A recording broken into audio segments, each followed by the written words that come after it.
Hi, my name's Brandy. I went into foster care when I was 9 and was emancipated when I was 17. I think the hardest part of my last years in foster care was the realization that time was running out for me to find a family and I was going to be facing adulthood alone. Where would I go for Christmas or for support? Who would I share my accomplishments with? I had moved 26 times through the system and was out of options. My last stop was a children's home and the sinking feeling that I had failed. I was so broken, so messed up that no one wanted me. I had spent my entire life trying to prove to everyone that I was good and would be an asset to keep around, so it came as an especially crushing blow. How could the world be so big, yet there be no place for me? I was extremely depressed and even struggled with suicidal thoughts. I had very little hope for my future, even though I made straight A's and excelled in the arts. I felt lost inside myself, small in a big world, and worried about college, career, and a spouse who would love me in spite of where I had come from. What helped me overcome my struggles as I transitioned out of foster care was my faith in people who I call torchbearers. The struggles were very real. I was all over the place emotionally, had difficulty holding a job, got pregnant out of wedlock, dropped out of semester after semester of college. I got married and divorced and thought about giving up more times than I can count. I had a suicide attempt that nearly took my life, was homeless, was on welfare, was codependent, and had trouble setting boundaries. But no matter how hard things got, something or someone kept me here. There was a strength and determination I didn't even realize that I had, that kept pushing me to get back up no matter how hard things got or how badly I messed up or failed. I really wanted to do right, to do well and succeed. I just felt like I was playing a game and didn't know the rules or have the tools to win. I also struggled with what I feared was mental illness, but now know was a direct result of trauma. I didn't have ADHD or bipolar or borderline. I had been through a lot of really bad things, and it was going to take some time to heal.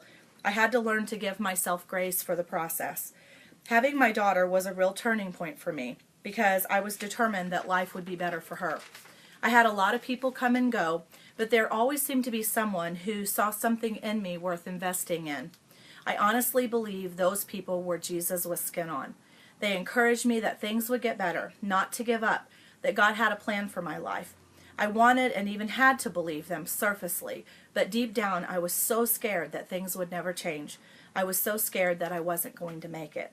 My faith told me that God loved me, which was hard because I felt so unworthy of love. It told me that God had a plan for me that was good and that He would take all of the bad things that had happened and turn them for my good. I clung to those promises, and you know what? Things really did start to get better. It was slow, 1 step forward, 2 steps back, 3 steps forward, 1 step back. Fast forward to today, life is better than I could have ever imagined. It took me 11 years, but I finally finished my bachelor's degree and entered the field of social work, working not just with foster children, but specialized foster children, the ones who, like me, had been through so much and were having more trouble adjusting to everyday life. I've had the amazing privilege of adding 2 newborn children on top of my own daughter to our family through the process of open adoption, and am now currently trying to adopt a child from foster care.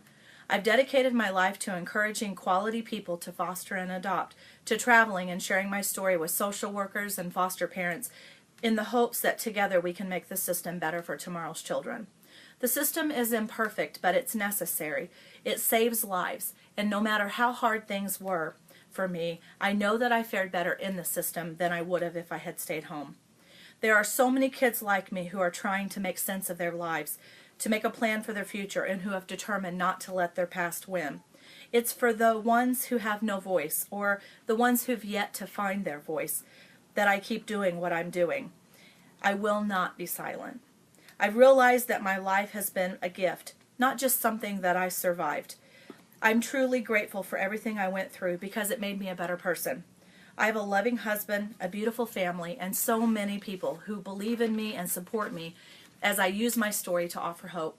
I still have bad moments or even days, and there are still things I have to overcome. Healing is a lifelong journey, but I can honestly say that life is beautiful and so are you. Never forget that and never give up, no matter how hard it gets. If you let it, your past and all that you've been through will take you to places that you never dreamed possible. Follow me on Facebook at One Story, One Voice. I am Brandy. I aged out of foster care, and I am a leader.